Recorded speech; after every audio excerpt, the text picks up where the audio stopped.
Harold and the Purple Crayon. One evening, after thinking it over for some time, Harold decided to go for a walk in the moonlight. There wasn't any moon, and Harold needed a moon for a walk in the moonlight, and he needed something to walk on. He made a long straight path so he wouldn't get lost, and he set off on his walk, taking his purple crayon with him.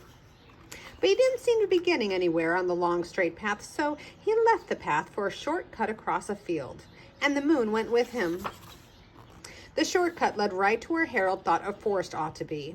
He didn't want to get lost in the woods, so he made a very small forest with just one tree in it. It turned out to be an apple tree. The apples would be very tasty, Harold thought, when they got red. So he put a frightening dragon under the tree to guard the apples. It was a terribly frightening dragon. It even frightened Harold. He backed away. His hand holding the purple crayon shook. Suddenly, he realized what was happening, but by then, Harold was over his head in an ocean. He came up thinking fast, and in no time, he was climbing aboard a trim little boat. He quickly set sail, and the moon sailed along with him. After he had sailed long enough, Harold made land without much trouble. He stepped ashore on the beach, wondering where he was. The sandy beach reminded Harold of picnics, and the thought of picnics made him hungry, so he laid out a nice, simple picnic lunch.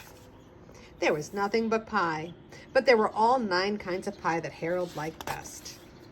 When Harold finished his picnic, there was quite a lot left. He hated to see so much delicious pie go to waste. So Harold left a very hungry moose and deserving porcupine to finish it up. And off he went, looking for a hill to climb, so he could see where he was. Harold knew that the higher he went, the farther he could see, so he decided to make the hill into a mountain. If he went high enough, he thought, he could see the window of his bedroom. He was tired, and he felt he ought to be getting to bed. He hoped he could see his bedroom window from the top of the mountain. But as he looked down over the other side, he slipped, and there wasn't any other side on the mountain. He was falling in thin air. But luckily, he kept his wits and his purple crayon, and he made a balloon, and he grabbed onto it.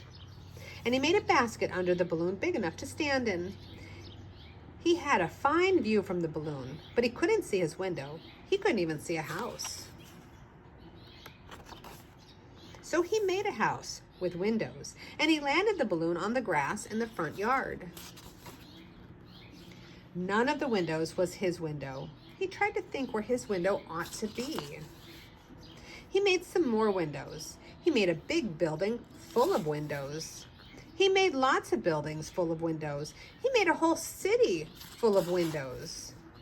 But none of the windows was his window. He couldn't think where it might be. He decided to ask a policeman. The policeman pointed the way Harold was going anyway, but Harold thanked him. And he walked along with the moon, wishing he was in his room and in his bed. And then suddenly Harold remembered. He remembered where his bedroom window was when there was a moon. It was always right around the moon. And then Harold made his bed. He got in and he drew up the covers. The purple crayon dropped on the floor, and Harold dropped off to sleep.